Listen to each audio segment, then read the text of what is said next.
estão me ouvindo? Sim. Queria que você fizesse uma checagem de áudio e vídeo. Minha imagem está legal, minha voz está legal. Bom, primeiramente eu queria agradecer demais, a doutora Michele Ferrari, presidente da Comissão dos Direitos da Criança e do Adolescente, parabenizar de antemão por essa iniciativa absolutamente louvável de a gente poder discutir sobre os direitos da criança e do adolescente numa perspectiva jurídica, né? Queria saudar a essa mesa virtual, doutora Maria Edilene, procuradora do trabalho, doutora Maria Sinharinha Soares, assistente social, e todos os demais presentes. A gente está aqui numa palestra virtual, pela primeira vez, a gente muito fala em webinar, doutora Michele? Agora a gente falava em palestra, workshop, agora é webinar. Eu estou me adequando ainda a essa realidade, digamos, 4.0, que é muito louvável, a gente pode cada vez mais fazer com que mais pessoas façam parte desse universo aqui, e a gente pode discutir aqui sobre as questões jurídicas de uma forma mais universalizada e democrática também, tá? De antemão, quero me apresentar novamente. Meu nome é Daniel Azevedo, eu sou presidente da Comissão de Direito do Trabalho da OAB Seccional Paraíba. A doutora Michele também é membro da Comissão de Direito do Trabalho. Nós temos aqui outros membros da Comissão de Direito do Trabalho, quero fazer aqui o meu salve a todos eles. E dizer que hoje, nessa minha curta participação aqui, eu serei breve, nós vamos promover um verdadeiro diálogo entre a área trabalhista, o ECA, o Estatuto da Criança e do Adolescente, a Constituição Federal. Hoje, eu, como presidente da Comissão de Direito do Trabalho, a doutora Michele, como presidente da Comissão da CDCA, vamos fazer esse ponto de interseção e discorrer sobre as questões jurídicas que envolvem os menores, no caso, as crianças e os adolescentes. Eu me corrigi agora porque a gente sabe que a palavra, o epíteto menor, ele não é muito apropriado nos dias de hoje. Ele nos remete àquele extinto Código de Menores lá de 79, que já foi revogado pelo ECA em 1990. Então, há uma conotação pejorativa quando a gente fala em menor. Só que, eventualmente, de antemão, eu já vou pedindo desculpas, eu posso deslizar e falar menor. Por quê? Existe uma justificativa para isso. A própria CLT, a Consolidação das Leis do Trabalho, ela estabelece lá no seu artigo 402 e considera-se menor para os efeitos dessa CLT aquele trabalhador de 14 até 18 anos, seria a menoridade trabalhista. A doutrina trabalhista, inclusive aquela de ponta, também se refere a menor por diversas vezes. Então, por mais que eventualmente eu deslize e fale menor aqui, eu tenho plena noção e consciência de que, doutora Michele, não precisa puxar minha orelha, menor é o termo mais inapropriado. E vamos falar assim, criança e adolescente, que é o termo, o vocábulo mais correto nos dias de hoje, tá?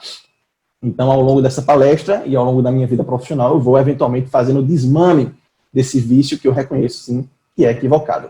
E, aliás, essa palestra é muito importante nos dias de hoje, principalmente nesse mês, porque ontem, no dia 13 de julho, nós completamos 30 anos, 3 décadas da vigência do Estatuto da Criança e do Adolescente. Então, nós temos vários motivos para falar a respeito. E, aliás, segundo dados recentes do IBGE, em 2016, através do PNAD, que é a Pesquisa Nacional por Amostragem de Domicílio, nós registramos aí cerca de 1,8 milhão de crianças e adolescentes, olha só, entre 5 e 17 anos trabalhando no Brasil. Então, é uma situação absolutamente periclitante que a gente tem que combater, tem que discutir, tem que levar à tona e dar relevo nessas discussões jurídicas que a gente promove aqui virtualmente, tá? E só para reforçar que eu estou falando aqui, desses 1,8 milhão de crianças e adolescentes, 74,7% eram do sexo feminino e 65,3% eram do sexo masculino. Então, até na proibição, até numa situação de ilegalidade, você vê que o trabalho da mulher ainda é menosprezado. O mercado de trabalho para a mulher não é muito favorável, inclusive na ilegalidade. Então, mais um ponto a discutir aqui hoje. Beleza? Bom, então nós vamos aqui fazer um diálogo, vamos promover um debate sobre aquilo que convencionamos chamar de doutrina da proteção integral e da prioridade absoluta, tá? A gente sabe que muitas das respostas a gente não encontra na Constituição, na CLT, mas muitas dessas respostas nós conseguimos encontrar naquilo que nós chamamos de doutrina da proteção integral. É uma resposta para muitas das questões que ficam aí obscuras para a gente poder responder, tá? E o nosso ponto de partida, não quero parecer aqui demodé ou clichê, mas a gente sabe que o nosso ponto de partida é a Constituição Federal. Mais precisamente no artigo 7º, que elenca ali o rol de direitos sociais considerados fundamentais, tá? Gente, só para fazer esse feedback novamente, vocês estão me ouvindo bem? Tá tudo legal aqui. Eu sempre vou questionar aqui, porque de repente eu tenho uma oscilação da conexão e pode ser que atrapalhe um pouco. Bom, então nosso ponto de partida é o artigo 7º da Constituição Federal, que elenca o rol de direitos sociais fundamentais. E aqui falando numa linguagem bem acessível mesmo.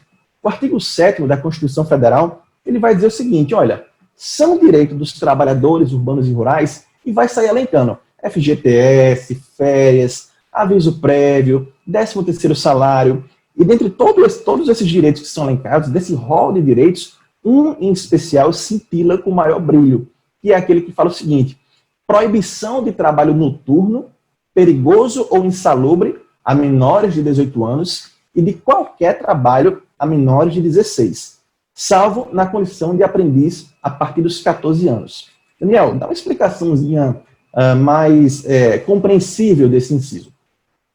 Gente, você pode trabalhar no Brasil a partir dos 18 anos de idade, ponto. Mas você pode trabalhar, sim, eventualmente, a partir dos 16, desde que aí você não trabalhe em ambiente insalubre, perigoso e noturno. E você ainda pode ir menos, trabalhar a partir dos 14, mas aí somente na condição de aprendiz, tá? Então essa é a primeira premissa que eu quero estabelecer aqui para vocês e para quem eventualmente está estudando direito do trabalho e está querendo se aprofundar mais um pouco na questão do trabalho do adolescente.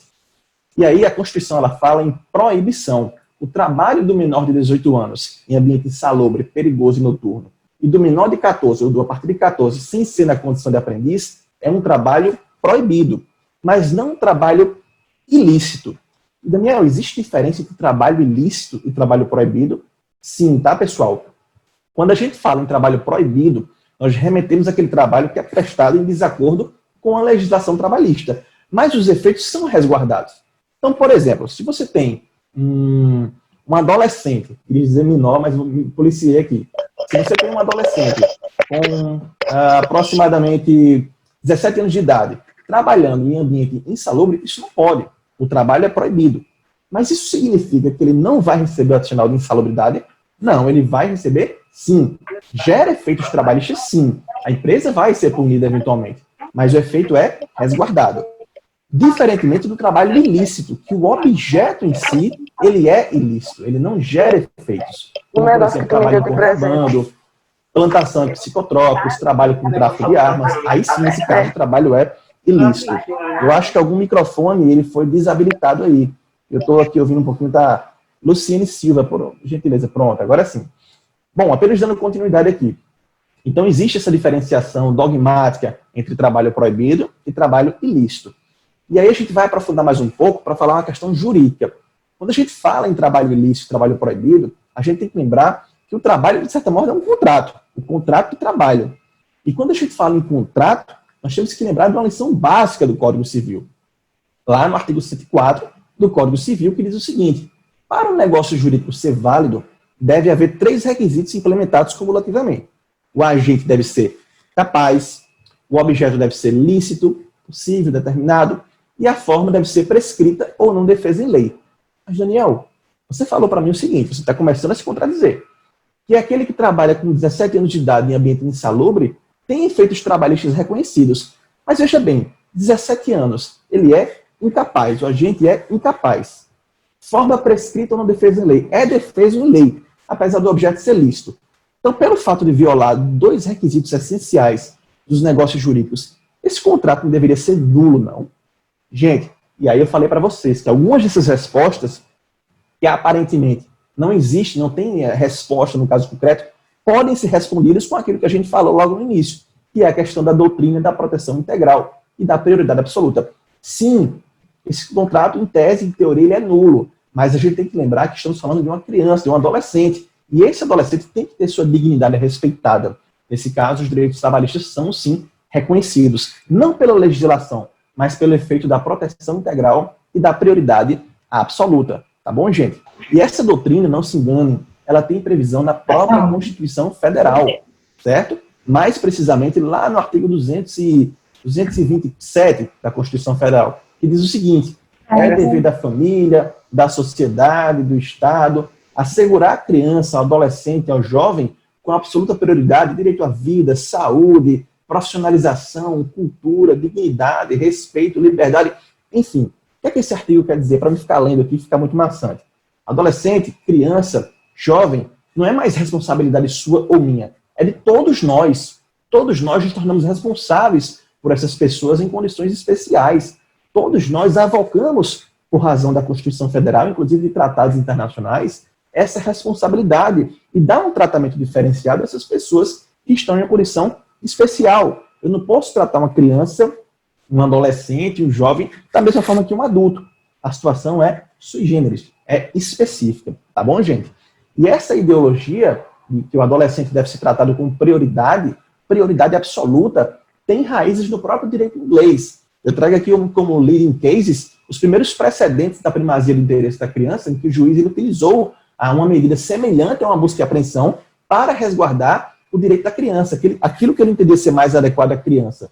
Então, o direito inglês, desde muitos e muitos anos atrás, século XVIII mais ou menos, já falava em proteção integral. E nós começamos a cada vez mais ratificar isso em nossa sociedade. Maiormente com a Constituição de 88. E mais depois com a emenda de 2010, que alterou alguns dispositivos ali, alguma redação lá do artigo 227. Tá? Então, quais são as premissas que a gente tira aqui? Criança e adolescente são sujeitos de direitos. E além de serem detentores de direitos fundamentais, todos são detentores de direitos especiais, que são íncitos à sua condição de criança, de adolescente e de jovem. Hoje, eu devo resguardar os direitos dos meus filhos, mas também dos seus filhos. Se eu contrato um jovem adolescente na empresa, eu tenho que dar um tratamento especial. Tanto é, pessoal, a maior prova do que eu estou falando aqui para vocês, é que a CLT fala, olha, quando um adolescente trabalha numa empresa, ele pode tirar férias, ele deve tirar férias eventualmente, mas ele tem um direito especial. Ele pode fazer coincidir suas férias na empresa com as férias escolares. Isso é perfeitamente possível.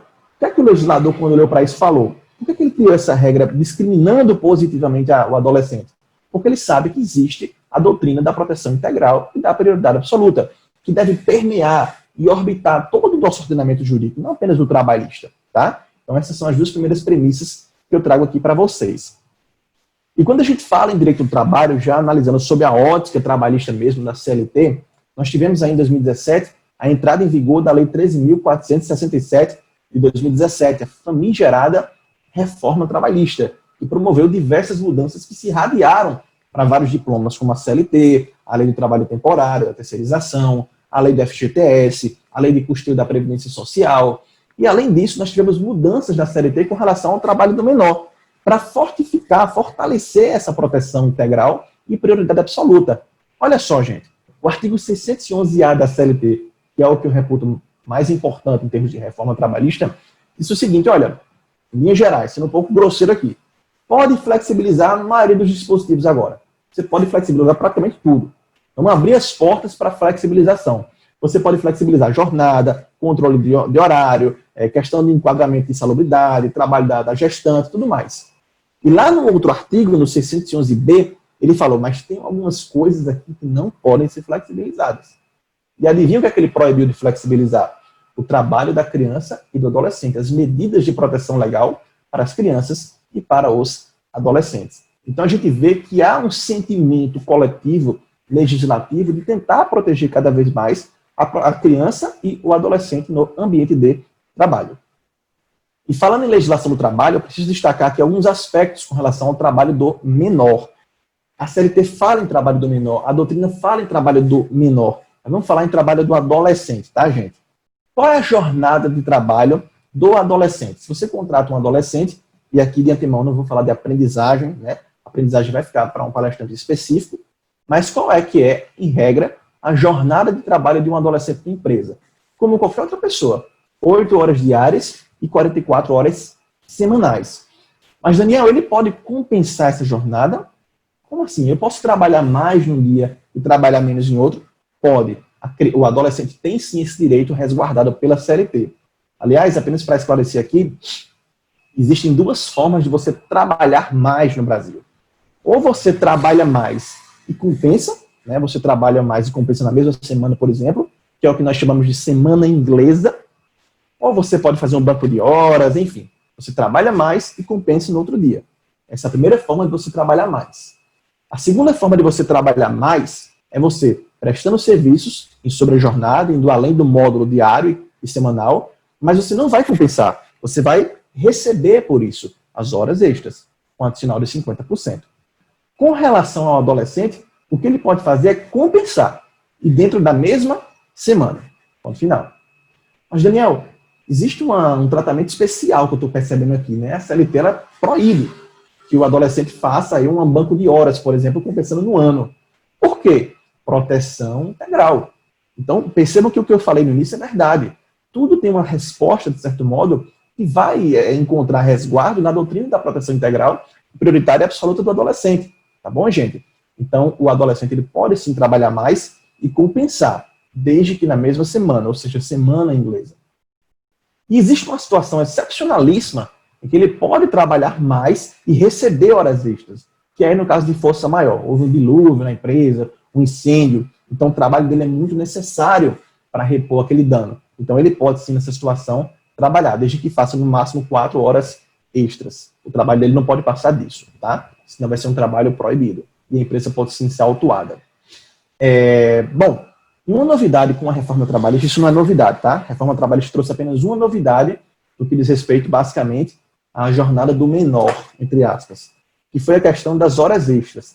Antes, se eu fosse um adolescente e precisasse trabalhar em sobrejornada, fazer horas extras, eu tinha que aguardar 15 minutos. Esse intervalo de 15 minutos, ele foi abortado, ele foi abolido.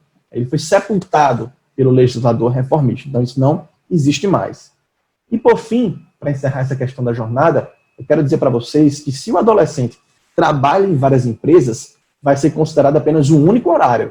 Se eu trabalho, sei lá, eu sou adolescente, 4 horas num supermercado e trabalho 4 horas numa livraria, acabou, eu não posso mais trabalhar em outro local, porque as horas vão ser somadas, vão ser cumuladas. Eu não posso passar do módulo diário de 8 horas e do módulo semanal de 44 horas. Beleza? Bom, essa é a primeira premissa que eu trago aqui para vocês. Uma segunda ideia, e muito importante também, diz respeito à prestação de serviços do adolescente em locais que são considerados prejudiciais à sua moralidade. Ora, o jovem, o adolescente, está numa fase muito conturbada, está numa fase muito sensível do seu desenvolvimento. E é aquela fase que ele está aprendendo, construindo seu senso de vida, adquirindo influências profissionais, ele está se construindo enquanto pessoa, enquanto profissional. Ele precisa saber, a gente tem que reconhecer que o jovem, ele vive uma situação específica totalmente diferente da gente. A gente não pode tratá-la da mesma forma que nós somos tratados. E o Brasil, tendo ciência dessa premissa, ratificou a Convenção número 182 da OIT, que é aquela que fala da eliminação das piores formas de trabalho infantil em caráter de urgência. Nós regulamentamos essa convenção. E nós tivemos o decreto 6481, de 12 de junho de 2008, que lista as piores formas de trabalho infantil, que nós conhecemos como aquela lista TIP. Né?